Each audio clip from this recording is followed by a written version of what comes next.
You're a Christian. You truly love God. You want your life to reflect Him. Let's be honest. Sometimes talking about money in church circles, well, feels rather unspiritual. You ask yourself, wait a minute, Ralph, if I focus on money, am I being selfish? Does financial confidence mean I'm chasing worldly success? Well, here's the truth. God doesn't want you trapped in fear. God doesn't want you trapped in guilt, and He certainly doesn't want you trapped in financial chaos. He actually desires your confidence. That's why I named this show Financially Confident Christian. And He doesn't do that so you can stockpile wealth, but so you can live free to serve Him and give generously and truly impact others for His kingdom. I want you to stick with me because today we're going to break the myth that money and faith are in conflict and discover why God truly wants you to be a financially confident Christian. Hey there, welcome back to Financially Confident Christian. I'm Ralph. I'm so happy you chose to join me again for today's show. This is the show where I help you break that financial shame and truly step into financial confidence, that financial confidence that God so desires for your heart. And we're continuing in our series, Breaking Financial Chains. We're just about done this. Got a couple more episodes left in this series. I hope you've been enjoying it. If you've missed any of them, you can go check them out at our website. That's financiallyconfidentchristian.com, where yesterday we talked about why you worry even when things look okay. And so many of us are saddled by that constant worry. I'm going to encourage you to check out yesterday's show. I think I really helped you break it down, and you might share it with somebody while you're at it. But today I want to talk about the ultimate why. I actually got this question through our Facebook page. Why does God want me to be financially confident? And I thought that was a great question to somebody ask. I just made an assumption. When I named the show Financially Confident Christian, I never thought somebody would wonder why God would want that. And for so many people, that's the reason I started this show. There is this conflict, if you will, this faith versus finance conflict. Some people truly believe that being spiritual means you don't care about money. I've heard it said many times, well, God will provide. You don't have to worry about that. I actually saw a comment on my YouTube channel yesterday. They said, oh, why are you worried about that? God will provide. And that's a lot of people believe that. And then there's other people that believe that the progress feels selfish, like I mentioned at the beginning, or that progress feels worldly. And the problem is it burdens so many of us with guilt. And we start to neglect our stewardship. And there's this constant tension between ambition and devotion. I found this statistic I thought was really eye-opening. It said this. This was from the Barna Group survey. It said 65% of Christians said they feel guilty about wanting to be financially successful. One of the reasons I do this show is I don't want you to feel guilty about being financially successful. It might not be what you expect. But if you feel guilty about this, it results in missed opportunities to truly glorify God with your resources. And that's the whole point. That's what He wants you to do. Because here's the thing. God wants your confidence. He wants your confidence not for selfish gain.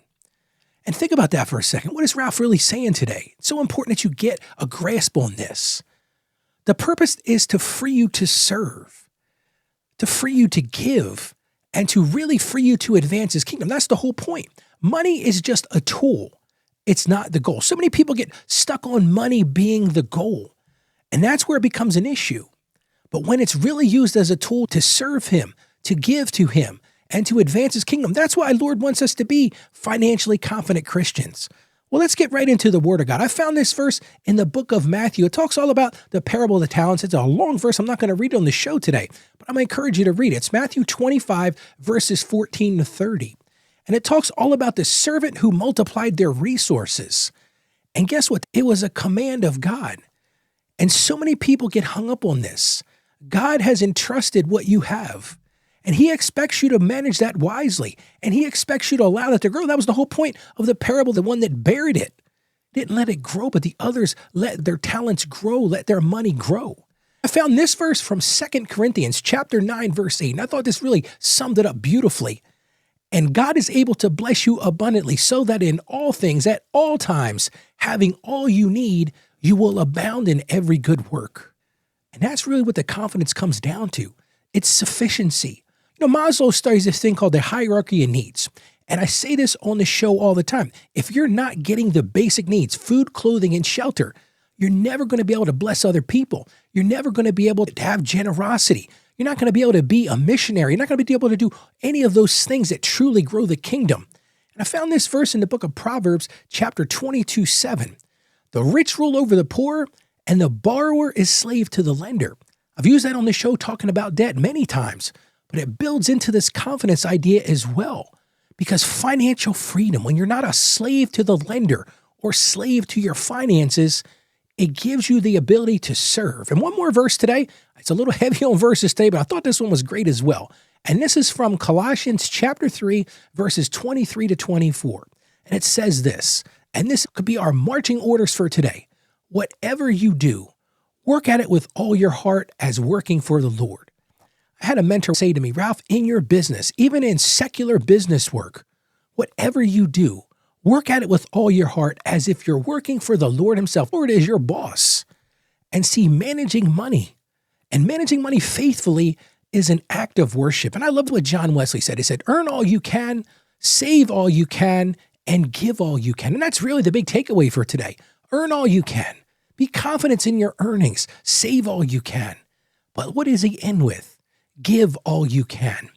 So now you might be saying, Ralph, okay, how do we align that pursuit of confidence with God's desire? I'm still a little disconnected with that. But here's what you got to do. You got to connect that financial confidence with your kingdom purpose. And when you can do that, worship and service is not self-ambition. Rick Warren said this, and I thought this was great. Rick said this, the way you store up treasure in heaven is by investing in getting people there. And you know what? We can all learn from that.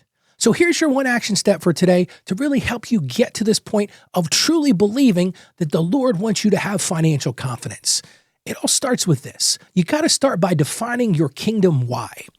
When I work with small business people, when I work with those folks, I always help them go to, why did I start this business? Well, you've got to think about the same thing for your personal finances. What is your kingdom why? What are your gifts? What has the Lord gifted you with? What are your callings? What has he called you to do? What are your passions? And ask yourself this, and this is going to really sum it up today. How would financial confidence enable me to do those things? Would it be giving more generously? If you have financial confidence, could you give more generously? If you have financial confidence, could you serve without limitations? You're not worried about making that mortgage payment or worried about that car loan or worried about paying off that mountain of debt before you. If you had more confidence, would it enable you to fund ministry or maybe be a missionary yourself or go and do outreach work? But bigger than all those things, if you had financial confidence, would it allow you to have peace of God to focus on your relationship with him? And I think that's what it really all comes down to. So start there. Write it down. Write down your kingdom why. And once you do that, I want to encourage you to pray about it. Just say something like, Lord, align my financial goals with your purpose. Show me how to glorify you with my resources, because this isn't about selfish ambition. This is about how to bring that into congruence with God has that why for your life. And then I'm going to encourage you to do one more thing. And that is link one goal to your why. For example, maybe one of your whys is you want to free up to support missions. Well, maybe one of your financial goals needs to be pay down that debt so you don't have that burden, that slave of being the borrower, as I talked about in the scripture today.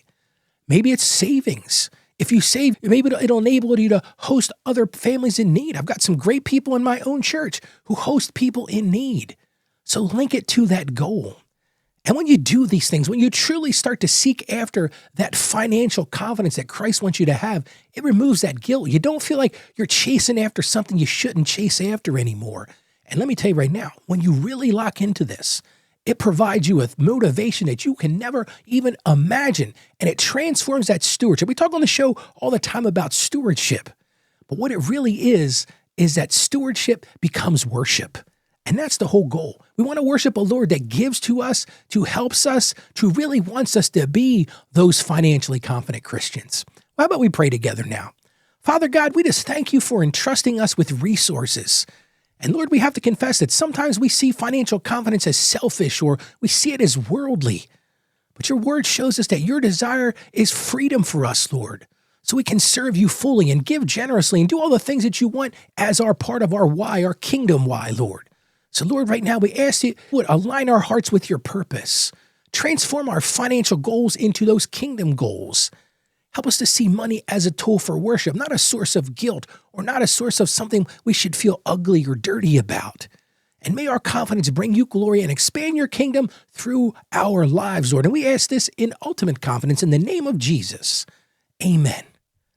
God desires your confidence, not your comfort. A lot of people get hung up on that.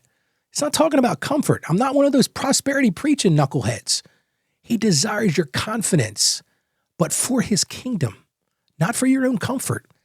So I encourage you again, define your kingdom why today. Really think about that as you go about your day and connect it to a financial goal.